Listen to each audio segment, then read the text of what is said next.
Welcome back to another video. Today we're doing another death battle.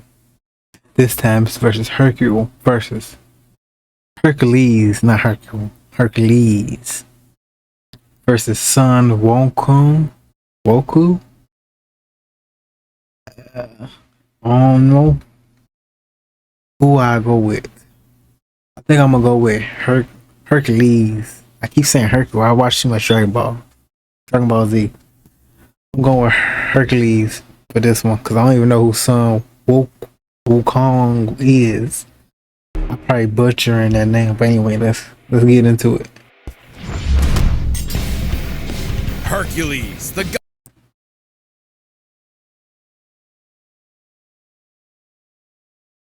god of strength. Sun Wukong, the Monkey King. Myth has Wukong, okay. But few overcome their past to become legendary. And maybe inspire some comics and anime to boot.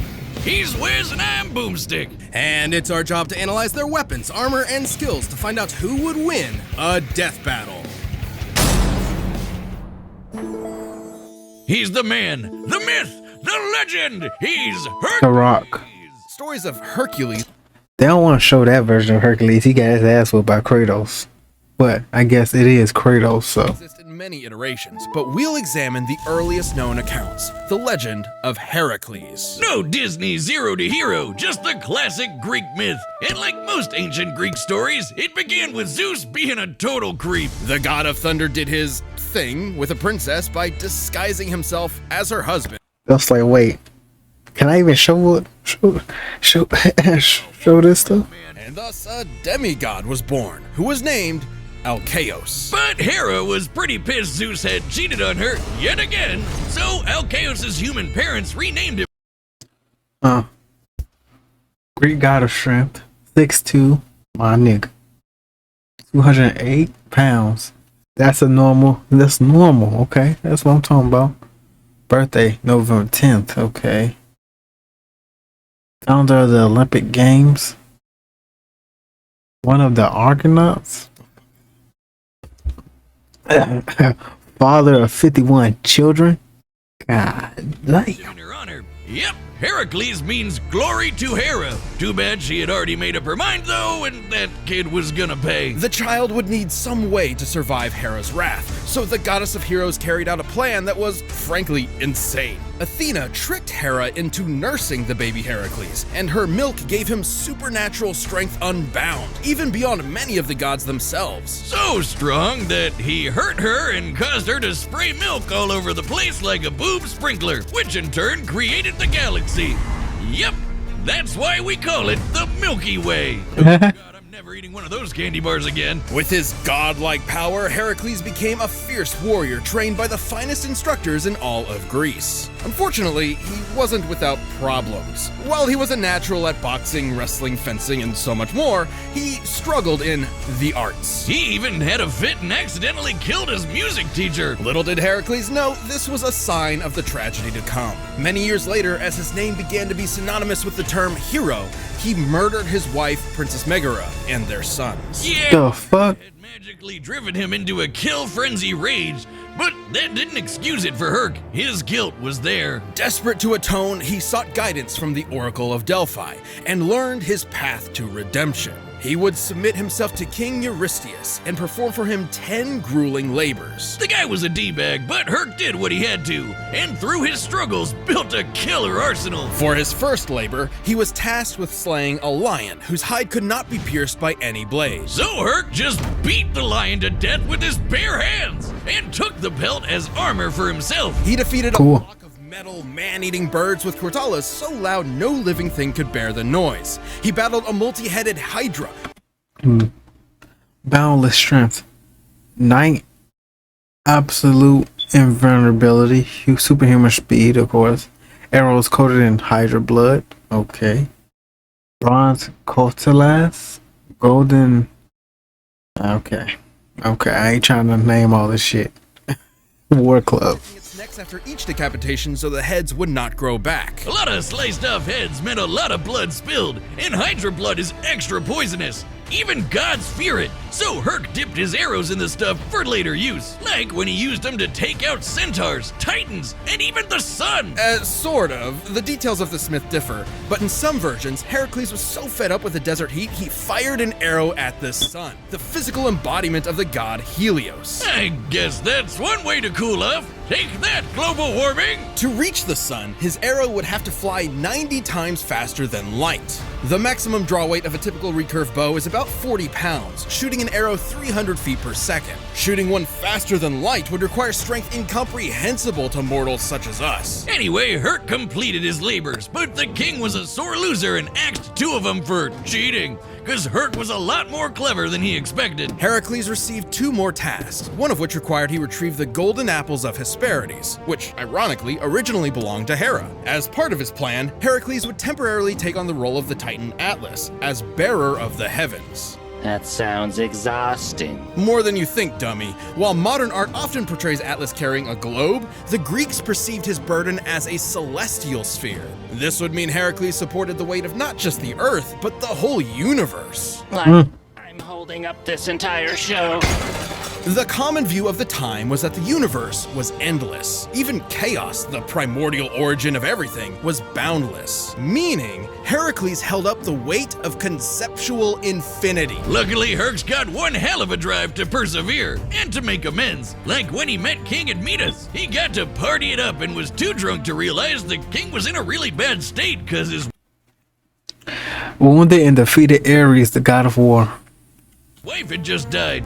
Reminds me of someone. Can't imagine who. Well, Herc felt bad, so he decided to make it up to his bro by literally beating up the god of death until he returned Admetus' wife. And that's true best friend material. Whiz. Heracles frequently surprised others with his wit, particularly with finding solutions hidden in plain sight. For example, when he wrestled Antaeus, a giant who was invincible so long as his feet were on the ground, Heracles simply picked him up and strangled him in the air. Even giants and the god of death couldn't end his story. Instead, he was tricked into putting on a shirt covered in that Hydra blood, and it totally screwed him up. What a BS way to go. Yet Yeah. also a testament to how a contest of power could not defeat him.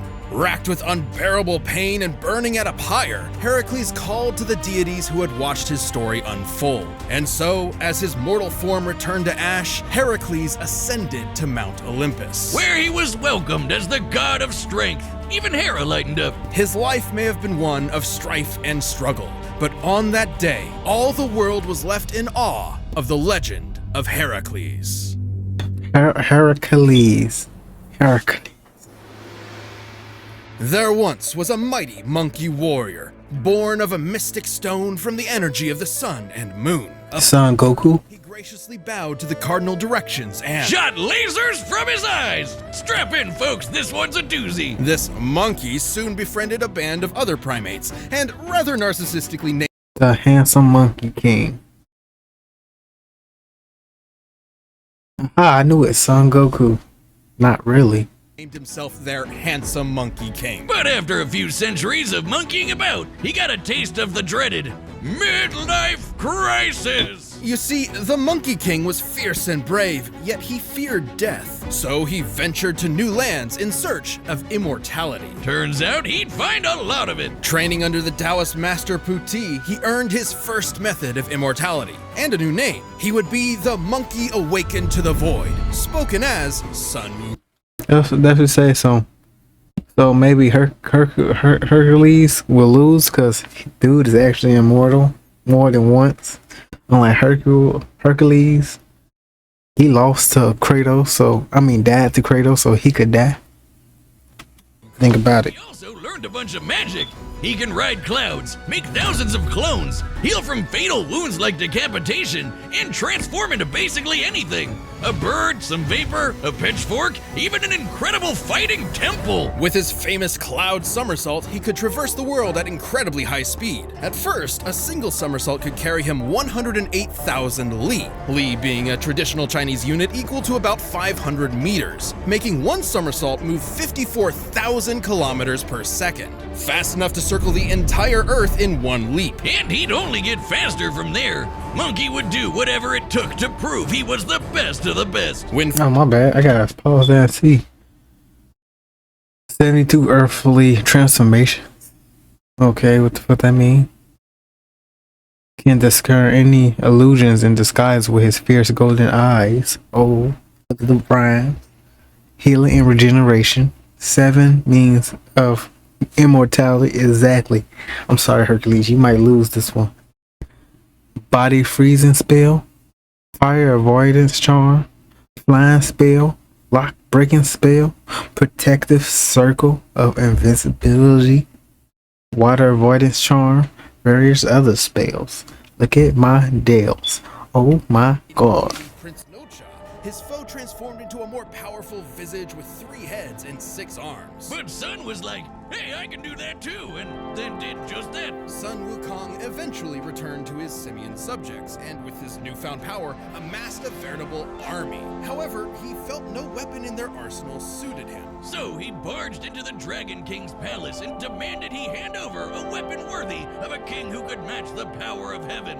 Yeah, Sun was pretty full of himself, but he wound up taking a pillar originally designed to measure the depths of the ocean. What seemed like a worthless rod to the Dragon King was actually the perfect weapon for Wukong. Weighing nearly 8 tons, the Rui Jinggu Bang can change. Goddamn. It can shrink to the size of a needle or grow long enough to pierce the heavens. The same heavens that got pretty mad with Sun after he crossed his name out of the ledger of death, making himself double immortal. Wait, how does that work? And even more mad when he demanded to be formally acknowledged as the great sage equal to heaven. Okay, we've got a headstrong goofball who quickly masters new powers and wants a fancy title. This is just shown in anime. Now, the Moon may have lashed out, but it was because when he requested a place in heaven, a place he truly believed he deserved, the Jade Emperor's court reduced him to a stable boy. Beneath all his antics, what Sun wanted most was to prove himself. Even with all the shenanigans, the Jade Emperor remained cautious and willing to placate Wukong. By making him the watchdog of the Garden of Immortal Peaches. Uh-oh. Oh yeah, Wukong Yep. ate most of the peaches, ran around the Jade Palace in a fit, and found 5 gourds of immortality pills, which he promptly swallowed. All of them. Okay, so that makes how many layers of immortality now? I'd say a few hundred. Jesus. Each individual peach and pill. When he sobered up, he knew he was in serious trouble. So, naturally, he prepared for war. Wow, that escalated quickly. What are they gonna do? Kill him? So the Monkey King proved too strong for heaven. He battled all their best fighters and even matched Erlong Shen blow for blow in an epic battle of transformations. He's that guy with the... And heaven's greatest holy warrior. Yet no matter Erlong's form, Wukong always had a counter. Until Lao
Goku. Maybe. During his journey, Wukong performed possibly his most legendary feat, holding up Mount Sumeru, which, in traditional Mahayana Buddhism, is a mountain supporting the infinite cosmic sky. And Sun just hauled it around on one shoulder. Just one, because on his other shoulder was a whole other mountain. After 14 years of travel, the I beg your pardon.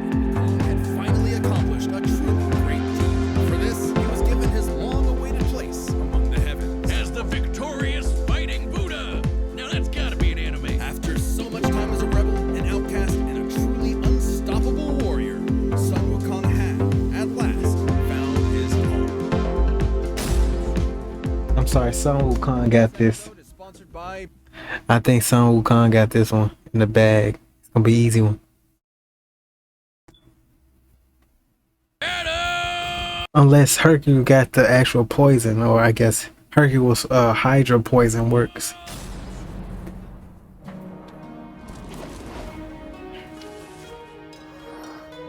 Our tale begins atop a great mountain where the mighty Hercules sought a gift from the gods. Oh there! Huh? I'm in need of that apple. Relinquish it. Sorry, I'm supposed to find my master some vegetarian food. You'll find it elsewhere. But Hercules was not so easily fooled. The Monkey King's strike rang true, but he'd not so I like these graphics though. easily overwhelm the god of strength.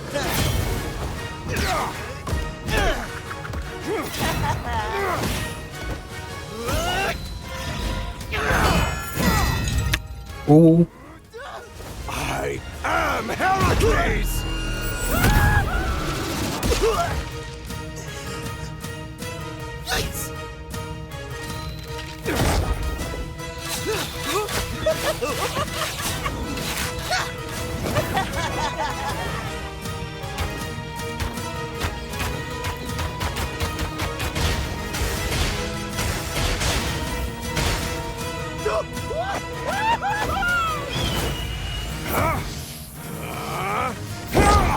Die, demon!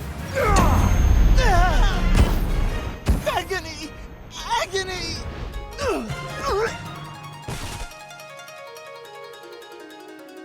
damn, this is entertaining. Fell into a strange forest, in awe at such a wondrous fight. But should he mistake his fear, he might lose his head. I haven't had such fun since I fought all of heaven. Change! Behold me, the immortal Monkey King! Multiple heads. Of course. Bang! Zoom! Watch this!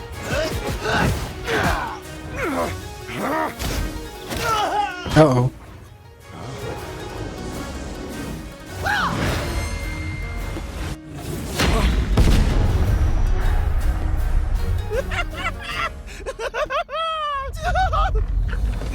You've had your fun, beast, but I've had enough!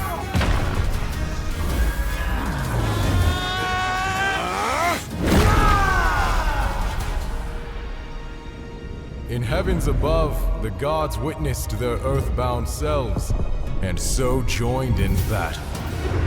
The god of strength mustered the heart of Olympus, while the great sage harnessed power equal to heaven. Thus, the Monkey King emerged victorious! Word. Fuck. I said Hercules, but damn. Oh, would you look at that? I fucking knew it. So he was reduced to nothingness.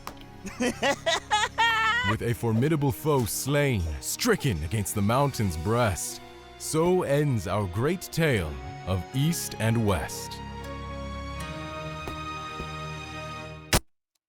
Man,